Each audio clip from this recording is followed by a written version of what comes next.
Hello, thank you for choosing to watch this video. My name is Ed and I'm alright. I'm so glad to know that you decided to watch our video, right?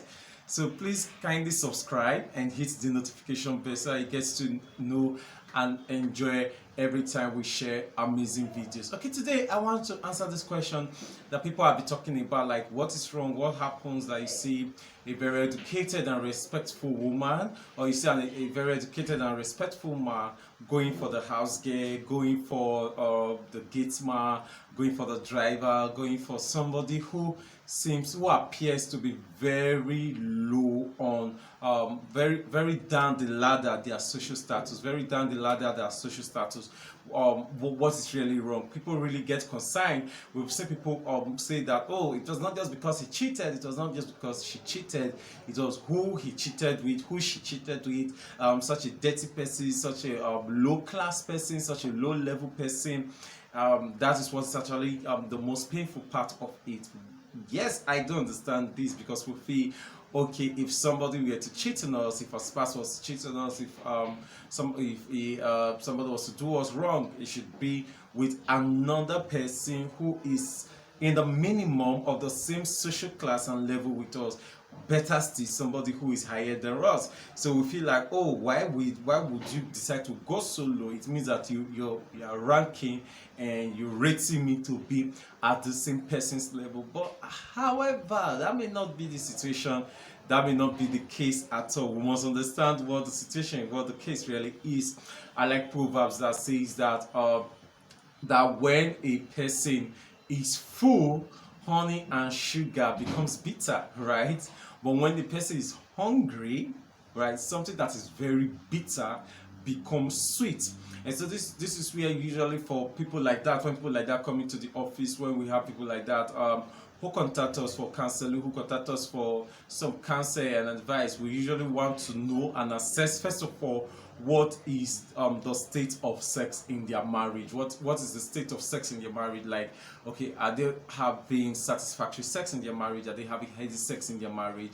Is the marriage having some balance sexual satisfaction on both sides, right? So because the thing about it is that if we follow the wisdom of Solomon says that bitter food is very sweet to somebody who is hungry. So if a particular spouse is sexually hungry and sexually starving, then the person will see the gateman, will see the driver, will see the house girl, will see the girl that hawks the item, will see the person that is so low the class, to be somebody who is beautiful enough and somebody who is amazing enough and somebody who is technically sweet, right?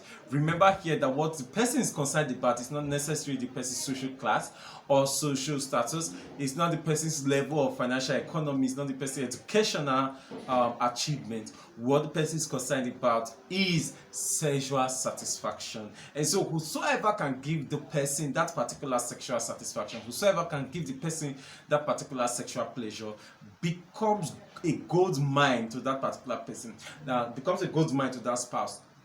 Am I justifying adultery? No. I'm not in any way trying to justify it. However, I remember I was telling somebody that the fact that it's not justifiable does not mean that it may not be excusable, right? In the sense that people do things with a valid reason.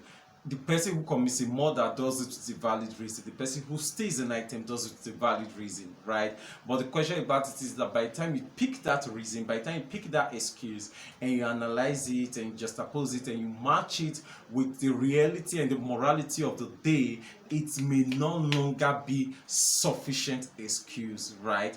So that is it. I'm not trying today to justify adultery. I'm not trying to justify people going out of their marriage to find sexual pleasures out there.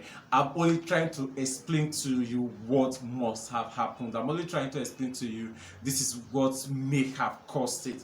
And this is why we usually advise people, this is why we usually recommend to people and suggest that couples should have at least sex once a week in their marriage. Sex should be at least once a week in your marriage. In fact, you must have heard this repeatedly if you subscribe to this particular channel, if you're part of our community, that a marriage is sexually starved if the sex in the marriage is not more than once in 2 weeks. In fact, for those of us in the arrest passion, it is asked that it is sexually starved if it's not more than once in a week. So as much as possible, whether you feel like it, whether you like it, as long as it's not something that it's not a health condition at the race, married couples should do everything possible within their power to ensure that they have sex at least once a week. So if you're able to do this consistently, and if you realize and you understand what scripture says, that Apostle Paul advising the married people in Corinthians, advised them that they should do everything to ensure that they give their spouse sexual satisfaction, sexual pleasure in 1 Corinthians chapter 7, and that say, hey, this your body is no longer exclusively your own. Your spouse also has a right to eat, and your spouse also has a right to be sexually satisfied on this your body. Solomon says that we should drink only from the well of our drink water only from our own cistern, right? And should be satisfied only with the fountain of our wife's fountain, right? If you take all the scriptures together and you consider them together, everybody's supposed to get sexual pleasure and satisfaction from their spouse. However, in a situation where this does not happen, in a situation wherein one person in the marriage is deliberately and willfully refusing to give sexual satisfaction to the other person, we may find ourselves in a situation of that person who is being sexually starved, who is not being sexually satisfied, going out there to find anything to eat. So to that person, bitter food becomes sweet, right? We see it most of the time, like you're really hungry and you don't have any option again, you just have to find something to eat, like something to eat that will just keep the body going, something to eat that will just keep life going. And it is part of our survival traits. It's part of the things we do to survive, to keep us surviving in the world, right? So that is the reason why people may do that. In case you're still asking, like, why does it happen? Why don't they look for somebody of their class? Why don't they look for somebody who is better than their spouse for them to cheat with? Why go cheat with somebody, a low-level person, a nobody, a dirty person? This is the reason. The reason is that they are not looking for class and the rest. They are looking for somebody who is available, and somebody who can give them that particular, who can satisfy that particular need, because they are not in need of somebody of a great social class. They are not in need of somebody who is beautiful. They are not in need of companionship. They are just in need of sexual sex.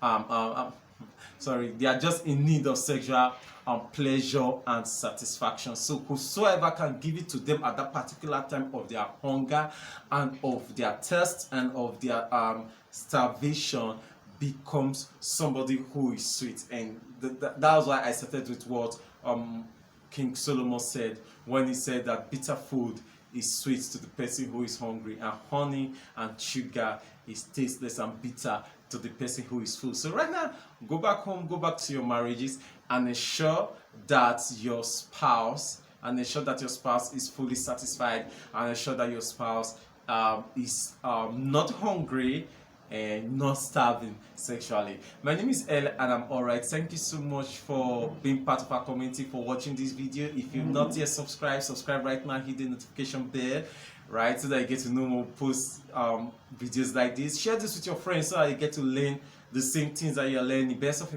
feather, they say flock together, so that you don't become unequally yoked with friends who have different opinion, different knowledge, and different understanding about things.